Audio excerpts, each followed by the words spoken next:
Assalamualaikum warahmatullahi wabarakatuh. Perkenalkan, nama saya Nenden Astri Pujianti dengan NPM 102210004 dari kelas C1 Akuntansi.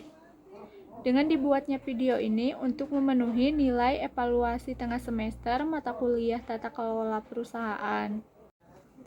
Di sini saya akan menjelaskan mengenai penerapan Good Corporate Governance di perusahaan PLN.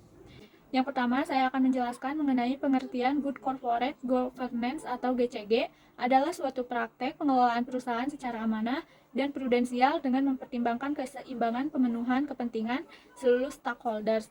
Dengan adanya praktik GCG, maka pengelolaan sumber daya perusahaan diharapkan menjadi efisien, efektif, ekonomis, dan produktif dengan selalu berorientasi pada tujuan perusahaan dan memperhatikan kepentingan stakeholder secara berimbang. Direksi dan Dewan Komisaris PT PLN Persero memandang perlunya komitmen dari setiap elemen perseroan dalam mengimplementasikan penerapan GCG sebagai upaya menjalankan perusahaan dengan praktik-praktik terbaik yang akan membawa perusahaan dapat tumbuh dan berkembang secara berkelanjutan serta menjaga terpenuhnya hak-hak segenap pemangku kepentingan. Pedoman GCG merupakan salah satu wujud komitmen Direksi dan Dewan Komisaris dalam penerapan GCG di perseroan.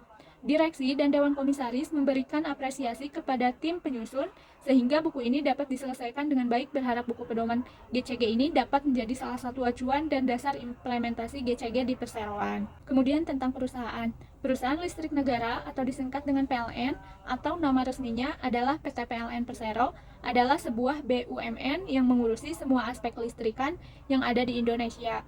Dalam pelayanan pendistribusian kelistrikan, PLN membagi-bagi fungsi unit induknya dalam beberapa unit induk berdasarkan pada sistem tenaga listrik, yaitu pembangkitan, transmisi, dan distribusi. Selain itu, ada juga unit induk atau pusat-pusat lain sebagai penunjang berlangsungnya perusahaan karena luasnya cakupan wilayah kerja PLN. Maka PLN memiliki unit-unit di seluruh wilayah Indonesia yang mempunyai fungsi masing-masing sesuai dengan induknya.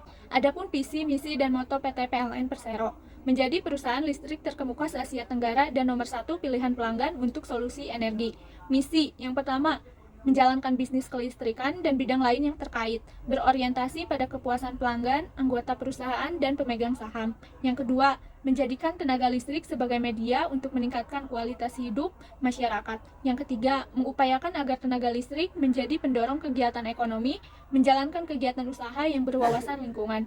Dan yang terakhir ada moto, listrik untuk kehidupan yang lebih baik. Tujuan penyusunan pedoman GCG, Perseroan menyadari bahwa dalam rangka meningkatkan kualitas penerapan tata kelola perseroan, perlu disusun sebuah pedoman pengelolaan yang diterapkan secara taat asas atau konsisten, sehingga diharapkan akan menghasilkan pola hubungan harmonis yang saling menguntungkan antara perseroan dan seluruh pemangku kepentingan atau stakeholders. Hubungan harmonis itu akan memudahkan penentuan arah pengembangan dan kinerja perseroan, serta berjalannya fungsi-fungsi pengembalian keputusan, pengendalian operasi, dan pengawasan terhadap pengelolaan perseroan secara baik. Pengelolaan perseroan berdasarkan prinsip GCG pada dasarnya merupakan upaya untuk menjadikan GCG sebagai kaidah dan pedoman bagi manajemen perseroan. Penerapan prinsip-prinsip GCG saat ini sangat diperlukan agar perseroan dapat bertahan dan tangguh dalam menghadapi persaingan yang semakin ketat.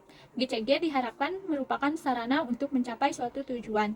Perseroan secara lebih baik antara lain dengan menghambat praktik-praktik korupsi, kolusi, dan nepotisme, meningkatkan disiplin anggaran, mendayagunakan pengawasan, dan mendorong efisiensi pengelolaan perseroan. Tujuan dan implementasi. Tujuan implementasi GCG di perseroan bertujuan untuk yang pertama, mengoptimalkan nilai perseroan agar memiliki daya saing yang kuat baik secara nasional maupun internasional sehingga mampu mempertahankan keberadaannya dan hidup berkelanjutan untuk mencapai maksud dan tujuan perseroan. Yang kedua, mendorong pengelolaan perseroan secara profesional, efisien, dan efektif serta memberdayakan fungsi dan meningkatkan kemandirian organ perseroan. 3. Mendorong organ perseroan dalam membuat keputusan dan menjalankan tindakan dilandasi nilai moral yang tinggi dan kepatuhan terhadap peraturan perundang-undangan serta kesadaran akan adanya tanggung jawab sosial perseroan terhadap pemangku kepentingan maupun kelestarian lingkungan di sekitar perseroan. 4. Meningkatkan kontribusi perseroan dalam perekonomian nasional. 5. Meningkatkan iklim yang kondusif bagi perkembangan investasi nasional. Prinsip-prinsip GCG. Semangat atau jiwa menerapkan Good Corporate Governance atau GCG di lingkungan perseroan tercermin dalam prinsip-prinsip GCG yang diakomodasikan dalam penyelenggaraan kegiatan usaha sehari-hari perseroan, yang dalam hal ini terdiri atas yang pertama, transparansi atau transparensi, yaitu keterbukaan dalam melaksanakan proses pengambilan keputusan dan keterbukaan dalam mengungkapkan informasi material dan relevan mengenai perseroan. Yang kedua, akuntabilitas atau accountability, yaitu kejelasan fungsi, pelaksanaan, dan pertanggungjawaban organ sehingga pengelolaan perseroan terlaksana secara efektif.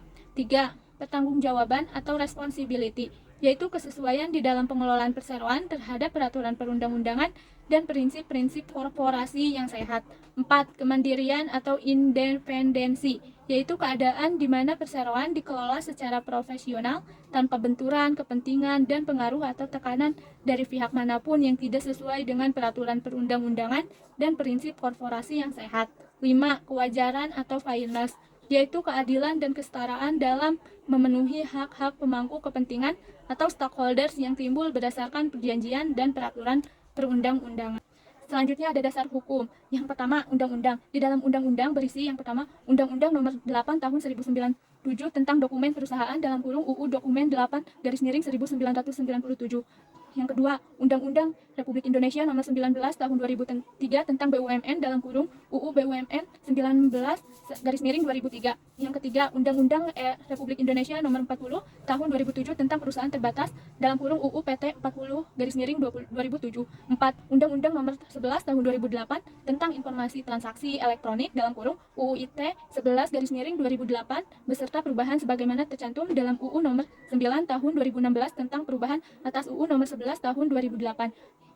5. Undang-Undang Nomor 14 Tahun 2008 tentang keterbukaan informasi publik dalam kurung UU KIP 14/2008. Yang kedua ada peraturan pemerintah. Peraturan pemerintah Nomor 45 Tahun 2005 tentang pendirian, pengurusan, pengawasan, dan pembubaran BUMN dalam kurung PP BUMN 45/2005. Peraturan atau keputusan Menteri.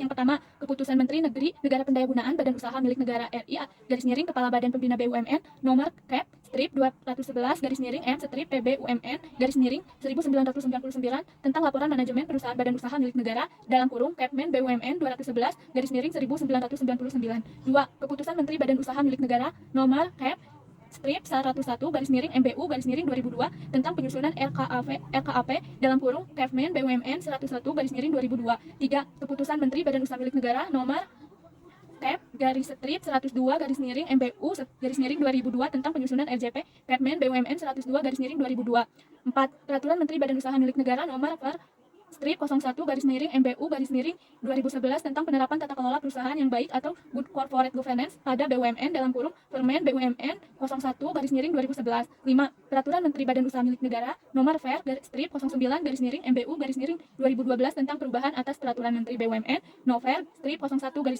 MBU 2011 tentang penerapan tata kelola perusahaan yang baik atau good corporate governance pada BUMN dalam kurung Permen BUMN 09 2012. 6. Peraturan Menteri Badan Usaha milik Negara nomor strip 12 MBU 2012 tentang organ pendukung Dewan Komisaris Dewan Pengawas BUMN dalam kurung Permen BUMN 12 2012 beserta perubahannya melalui strip 06 MBU 04 2021 tentang perubahan atas Permen BUMN strip 12 MBU 2012 dalam kurung Permen 06 2021. 7. Peraturan Menteri Badan Usaha milik Negara nomor strip 21 MBU 2012 tentang pedoman penerapan akuntabilitas keuangan BUMN dalam kurung Permen BUMN 21 2012. 8. Peraturan Menteri Badan Usaha milik Negara nomor strip 03 MBU 2012 tentang pedoman pengangkatan anggota direksi dan anggota Dewan Komisaris anak perusahaan BUMN dalam kurung Permen BUMN 03 2012. 9. Peraturan Menteri Badan Usaha milik Negara nomor strip 02 MBU 2013 tentang panduan penyusunan pengelolaan teknologi informasi BUMN dalam kurung Permen BUMN 02 2013 beserta perubahannya melalui Permen BUMN nomor strip 03 MBU 02 2018. 10. Peraturan Menteri Badan Usaha milik Negara BUMN nomor strip 02 MBU 02 2015 tentang persyaratan dan tata cara pengangkatan dan pemberhentian anggota Dewan Komisaris dan Dewan Pengawas BUMN dalam kurung Permen BUMN 02 2015. 11. Peraturan Menteri Badan Usaha milik Negara nomor strip 11 MBU 07 2021 tentang tentang persyaratan, tata cara pengangkatan dan pemberhentian anggota direksi BUMN dalam kurung Permen BUMN 11/2021. 12. Peraturan Menteri Badan Usaha Milik Negara Nomor Ver/MBU/MU/04/2021 tentang program tanggung jawab sosial dan lingkungan BUMN dalam kurung Permen BUMN 05/2021. Peraturan BPPAM atau Otoritas Jasa Keuangan. A. Peraturan BPPAM Nomor 8.G.7 tentang pedoman penyajian laporan keuangan dalam kurung Peraturan BPPAM 8.G.7. B. Peraturan BPPAM Nomor 8.G.11 tentang tanggung jawab direksi atas laporan keuangan dalam kurung Peraturan BPPAM 8.G11. C. Peraturan BPPAM Nomor 9.E.2 tentang transaksi material dan perubahan kegiatan usaha utama dalam kurung Peraturan BPPAM 9.E.2. D. Peraturan BPPAM Nomor 9.I.5 tentang pembentukan dan pedoman pelaksanaan kerja komite audit dalam kurung Peraturan BPPAM 9.I.5. E. Peraturan BPPAM Nomor 9.I.7 tentang pembentukan dan pedoman penyusunan piagam unit audit internal dalam kurung Peraturan BPPAM 9.I.7. F. Peraturan BPPAM Nomor 10.K.1 tentang keterbukaan informasi yang harus segera diumumkan kepada publik dalam kurung Peraturan BPPAM 10.K.1. G. Peraturan BPPAM Nomor 10.K.2 tentang kewajiban penyampaian laporan keuangan berkala dalam kurung Peraturan BPPAM 10.K.2. H. Peraturan BPPAM Nomor 10.K.6 tentang kewajiban penyampaian laporan tahunan bagi emiten dan perusahaan publik dalam kurung Peraturan BPPAM 10.K.6. I. Peraturan Otoritas Jasa Keuangan atau OJK Nomor 34/POJK.04/2014 tentang komite nominasi dan remunerasi emiten atau perusahaan publik dalam kurung Peraturan OJK 34/2014. J. Peraturan Otoritas Jasa Keuangan atau OJK Nomor 35/POJK.04/2014 tentang sekretaris perusahaan emiten atau perusahaan publik dalam kurung Peraturan OJK 35/2014. Adapun dasar hukum, anggaran dasar PT Perusahaan Listrik Negara Persero atau AD Perseroan. Kemudian keputusan rapat umum pemegang saham yang tercantum dalam risalah RUPS. Bagian-bagian yang terkait dalam penerapan pedoman GCG terhadap PT PLN Persero. Yang pertama, bagian pemegang saham dan rapat umum pemegang saham atau RUPS. 2. Bagian komisaris. 3. Bagian direksi. 4. Bagian perencanaan strategis perseroan. 5. Bagian manajemen risiko. 6. Bagian sistem pengendalian internal. 7. Bagian tata kelola teknologi informasi. 8. Bagian pengelolaan SDM. 9. Bagian pedoman perilaku dan etika bisnis, budaya PLN bersih, serta tanggung jawab soal dan lingkungan perseroan. 10. Bagian pihak-pihak yang berkepentingan atau bisa disebut dengan stakeholders. 11. Bagian unit bisnis dan anak perusahaan. Dan yang terakhir, pengukuran penerapan GCG. Sekian pemaparan video materi dari saya. Mohon maaf bila ada salah-salah kata dan kurang jelas. Wassalamualaikum warahmatullahi wabarakatuh.